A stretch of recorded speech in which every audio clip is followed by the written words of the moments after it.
friends, welcome back to our channel. So ఈరోజు video వచ్చేసి కిచెన్లో స్టార్ట్ చేశాను. As you all can understand because మా బాబు యూకి ఉన్నాడు కదా, వాడికి ఈరోజు కేక్ కావాలన్నాడు. సో ఐ టోల్డ్ హిమ్ నువ్వే చెయ్యి అని. సో ఆబ్వియస్లీ నేను పక్క నుండి గైడ్ చేశాను అనుకోండి. ఐ మీన్ లైక్ కొంచెం మ్యాక్సిమం నేను కూడా హెల్ప్ చేశాను. But it was like starting from the scratch యూకిని చేశాడనమాట. సో హీస్ 3.6 years old, మీకు కనుక తెలిసి ఉండకపోతే. సో వాడికి కూడా కుకింగ్ అంటే కొంచెం ఇంట్రెస్ట్. బికాజ్ ఇదిగోండి నేను కిచెన్లో ఇక్కడ వంట చేస్తుంటే వాడు అదిగో ట్రైపాడ్ ఉంది కదా, అక్కడ కూర్చొని చూస్తూ ఉంటాడనమాట. చూస్తూ ఉంటే మ్యాక్సిమం ఇంట్రెస్ట్ వచ్చేస్తుంది కదా, మమ్మీ ఏం చేస్తే మనం కూడా అదే చేయాలి అని. సో ఈరోజు ఎగ్ పగిలిగొట్టడం దగ్గర నుంచి మొత్తం వాడితోటి చేయించాను. And I felt like capturing it all so that మీకు కూడా షేర్ చేస్తే మీరు కూడా ఎంజాయ్ చేస్తారు అనేసి. మీరు కూడా ట్రై చేయండి పిల్లలతోటి ఇలా కుక్ చేయించడానికి. It's really a fun task to do. So మీరు కూడా మేము కేక్ ఎలా చేసుకున్నాము అనేది చూసేయండి. Let's get into the video.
Please.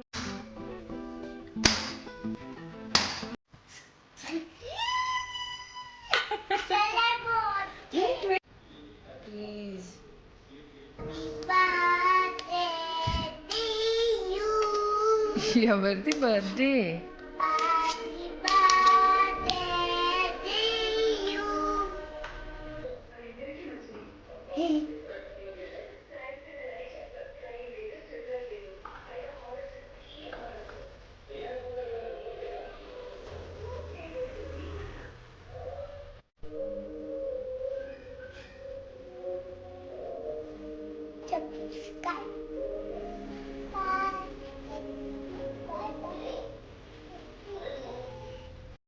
Yeah, it came out really well. చాలా బాగా చేశాడు Yuki. Thank you. Like, share, subscribe to my mom's channel. Do try this cake. Anu, చాలా బాగుంది. తప్పకుండా ట్రై చేయండి. బాయ్. కేక్ ట్రై చేయండి అను.